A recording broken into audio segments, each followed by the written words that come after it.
दोस्तों, एक बार फिर से आपका स्वागत है आज की हमारी नई कहानी में। उम्मीद करता हूँ आप सभी ठीक होंगे।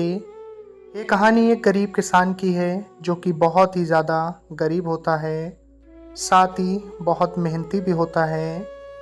उसकी मेहनत की दास्तान ही इस कहानी का रियल मोटिव है।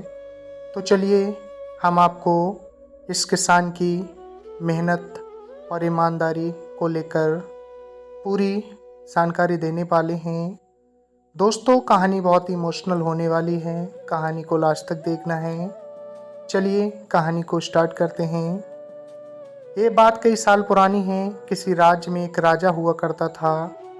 राजा ने एक बार अपने राज्य के लोगों की परीक्षा लेनी चाहिए। एक दिन उसने क्या किया कि सुबह सुबह जाकर रास्ते में एक बड़ा सा पत्थर रखवा दिया। अब तो सड़क से जो कोई भी निकलता उसे बड़ी परेशानी हो रही थी, लेकिन कोई भी पत्थर हटाने की कोशिश नहीं कर रहा था। राजा ये सब छुपकर देख रहा था। कुछ देर बाद उसके राज्य के मंत्री और अन्य बड़े बड़े और धनी लोग भी वहां आए, परंतु किसी ने भी पत्थर हटाने की कोशिश नहीं की, बल्कि सभी राजा को ही गालियां दे रहे थे कि रास्ते में इतना बड़ा पत्थर पड़ा है और राजा इससे हटवा क्यों नहीं रहा है। कुछ देर बाद वहाँ एक गरीब किसान आया जिसके सर पे बड़ा सा सब्जी का गट्ठर रखा हुआ था। जब वह पत्थर से गुजरा तो उसे वजन की वजह से काफ़ी परेशानी हो रही थी, तो उसने अपने सर से सब्जी की गठरी उतारी और पत्थर को पूरी ताकत से हटाने में जुट गया।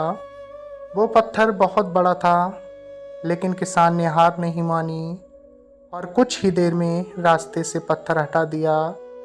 जैसे ही वो वहाँ से चला, उसने देखा कि पत्थर वाली जगह पर एक थैला पड़ा हुआ था जो कि राजा ने पत्थर के नीचे छुपा दिया था। किसान ने थैला खोला तो देखा उसमें सोने के 10,000 सिक्के थे और एक पत्र था जिसमें लिखा था, पत्थर हटाने वाले को राजा की ओर से इनाम। अब तो किसान फूला नहीं समा रहा था। दोस्तों, बस इतनी सी थी कहानी। इससे ये पता चलता है कि एक अमीर आदमी से एक गरीब आदमी की सोच कितनी सकारात्मक होती है, और जबकि अमीर बहुत ही आलसी इंसान हो जाता है।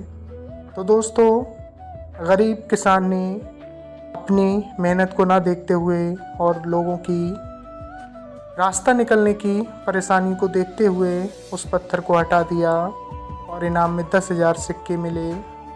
तो दोस्तों, किसान बहुत ही मेहनती होते हैं, जो तपती दोपहरी में खेतों में मेहनत करते हैं, तब जाके हमें कहीं अनाज मिलता है। तो दोस्तों, कैसी लगी आपको ये कहानी कमेंट्स बॉक्स में ज़रूर बताएं। मिलते हैं फिर अगली वीडियो में एक नई कहानी लेकर।